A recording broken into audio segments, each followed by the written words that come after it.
नमस्कार, मी प्रज्ञा पोवळे आणि आपण आलो आहोत भारताची सिलिकॉन व्हॅली अशी ओळख असलेल्या बंगळुरू शहरात, जी कर्नाटकची राजधानी आहे. कर्नाटकचा कौल आपण जाणून घेतोय आणि त्यासोबत माझ्यासोबत आहेत कांग्रेस, भाजप आणि जेडीएस के नेते. कांग्रेसकडून निजाम जी हमारे साथ हैं और मैं उनसे पूछना चाहूंगी, विधानसभा में तो आपने चमत्कार करके दिखाया, लोकसभा में क्या होगा? ये पार्ट 2 होगा। यहाँ पे बीजेपी इस बार 1 या 2 सीट के आगे नहीं बढ़ पाएगी, क्योंकि इसके बहुत सारे कारण हैं। यहाँ पे हमने साफ सुथरा एक एडमिनिस्ट्रेशन दिया है, करप्शन बिल्कुल खत्म कर दिया है। यहाँ पे 5 गारंटी जो हमने गरीबों के लिए जारी की थी उसको जारी किया है। लोग इसको बहुत मानते हैं और ये लोएस्ट लेवल पे गया है। इम्प्लीमेंटेशन एक बहुत बढ़िया तरीके से हुआ है और यहाँ पे कांग्रेस पार्टी एकजुट होकर एक ताकत बनकर लड़ रही है बीजेपी को हराने के लिए। और बीजेपी में इतने गुट हैं, इतने ग्रुपिज्म है कि आज वो एक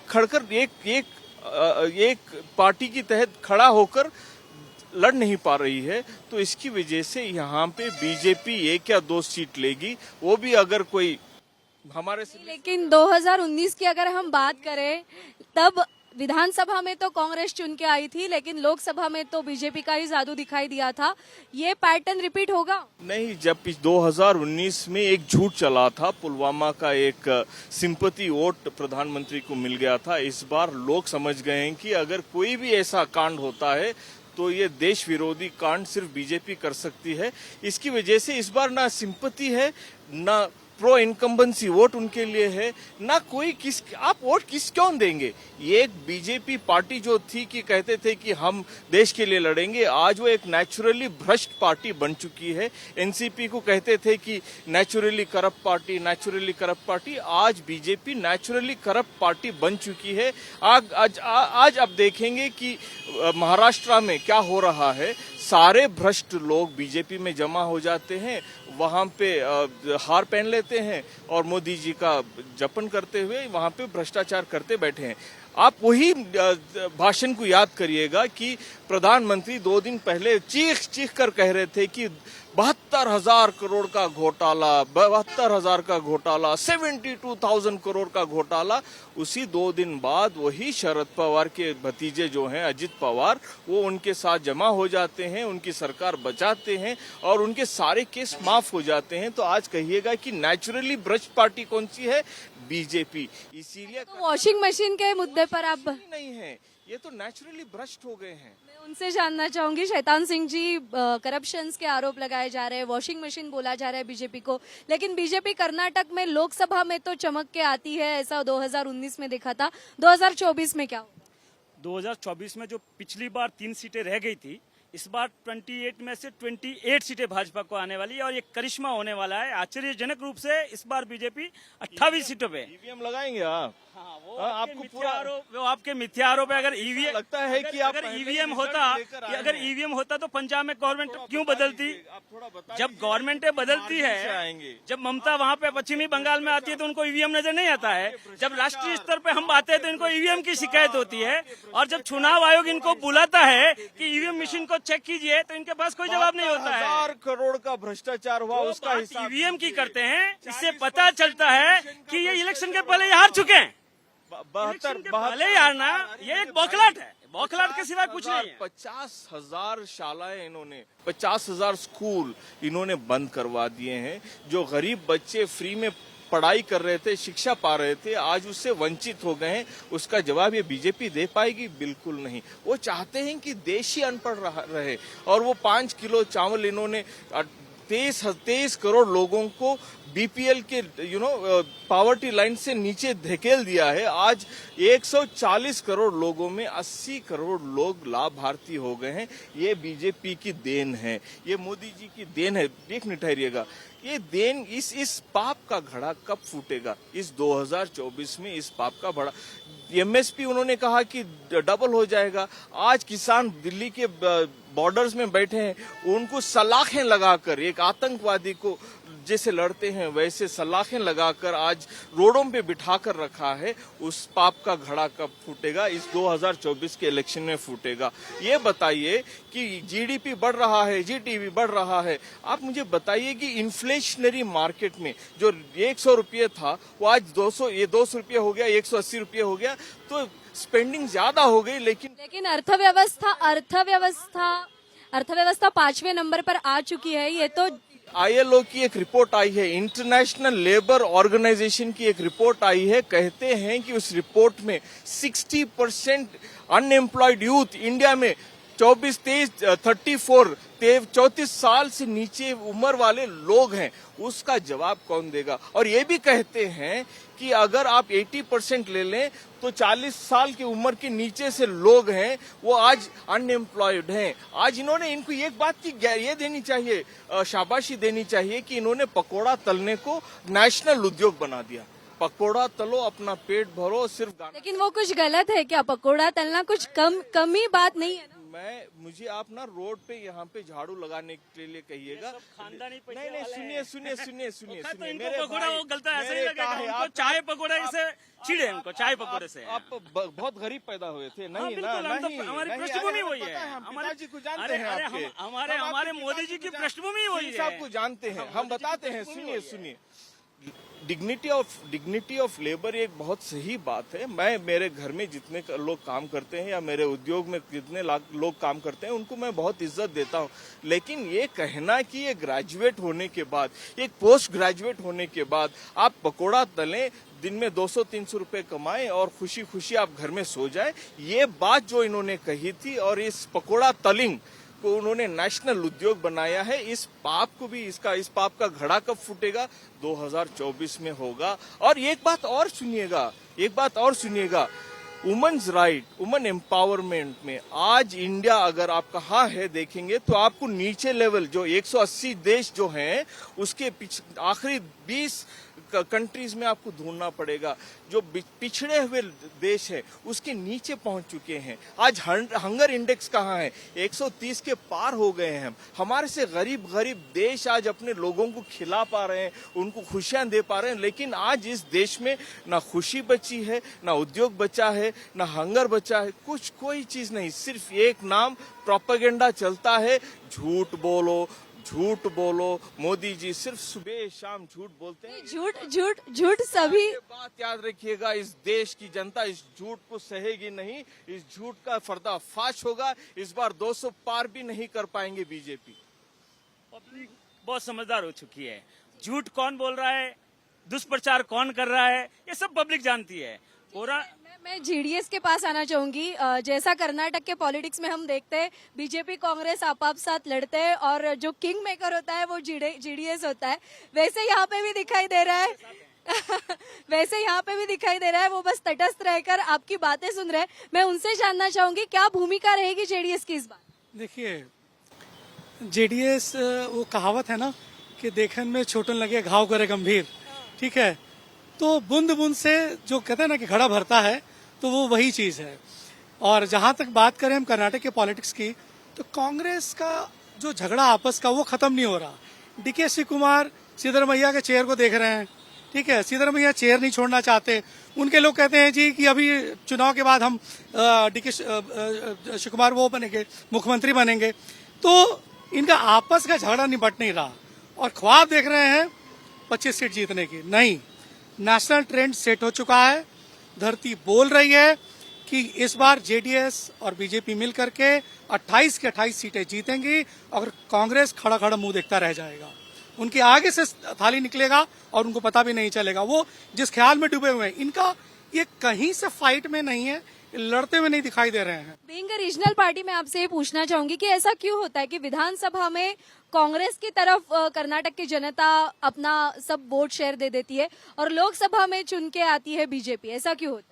देखिए, मैं आपको बता रहा हूँ, क्षेत्रीय और नेशनल लेवल पे दोनों अलग अलग बातें हैं। नेशनल लेवल में बात करें तो देखो सेंस ऑफ सिक्योरिटी है। आज किसी से भी बात कर लीजिए, जो नॉन बीजेपी उनसे भी आप बात करिए, जो दबी जबान में कहते हैं लोग, जो इनके पार्टी के लोग भी कहते हैं, ठीक है? तो ये जो पता चल जाएगा आपको जब चुनाव का रिजल्ट आएगा। जब चुनाव का रिजल्ट आएगा तब आपको पता चल जाएगा कि देखिए तो जो सेंस ऑफ सिक्योरिटी है, जो सेंस ऑफ इंटाइटलमेंट है, जो सेंस ऑफ वो कहते हैं ना कि पेट्रियटिज्म है, वो इनके साथ लगा हुआ है इस वक्त। कांग्रेस कोई ऑप्शन देने में कामयाब नहीं हो रही है। अगर ऑप्शन देने में कामयाब होती तो लोग चुनेंगे, ऐसा कुछ नहीं है। एक चुनाव, दो चुनाव हारने, लेकिन कांग्रेस को अपना एजेंडा सेट नहीं कर पा रहे, अपना घर सेट नहीं कर पा रहे। आए दिन लोग छोड़ करके जा रहे हैं। क्यों जा रहे हैं भाई? इनका ग्राउंड और इनका एक से फिनिश कर दो। इनके ग्राउंड में और इनके शीर्ष में कम्युनिकेशन गैप है। मैं आपको बता रहा हूं, नीचे क्या चल रहा है ऊपर मालूम नहीं है।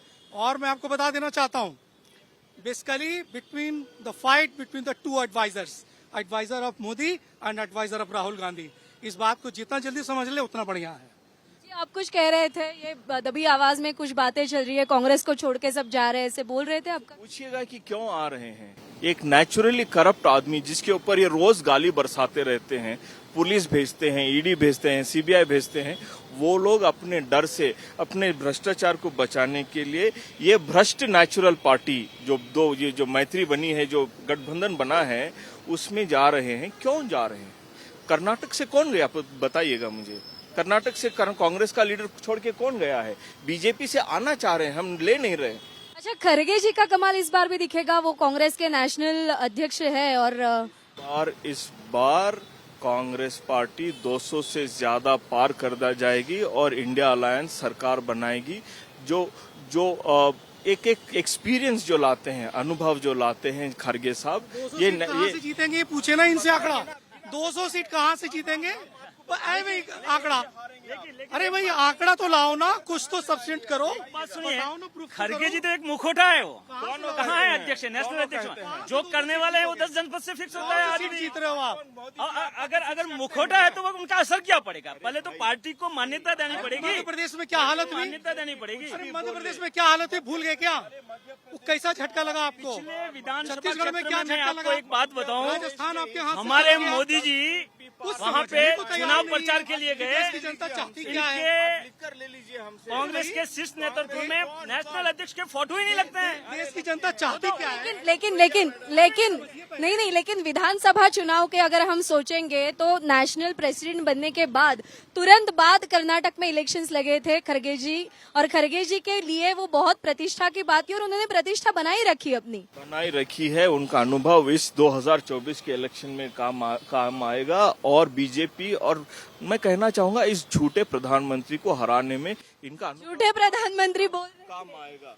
ये कुछ भी बोल सकते हैं। इन्होंने कभी मौत का सौदागर कहा था, कभी मौत का सौदागर कहा था। इनको कितना महंगा पड़ता है। कांग्रेस के प्रवक्ताओं की इस बात के लिए दाग देनी पड़ती है। मैडम, इन कांग्रेस को अपने इनके भूतपूर्व जो प्रेसिडेंट थे मैडम सोनिया गांधी, उनसे सीखना चाहिए। एक सिटिंग प्राइम मिनिस्टर को इस तरीके से बोलना ठीक नहीं है। सुन लीजिए, आप सुन लीजिए इस बात को। आपके नहीं, सुन सबके, लीजिए, 300 देश के, आपके नहीं, देश के। आप अगर देश के प्रधानमंत्री को इसी देश की जनता ने जिताया है, प्रधानमंत्री आपके और मेरे नहीं, आपके भी वही प्रधानमंत्री, आपके भी वही अगर अपने प्रधानमंत्री, अपने रास्ते नहीं बदले, आपके भी वही।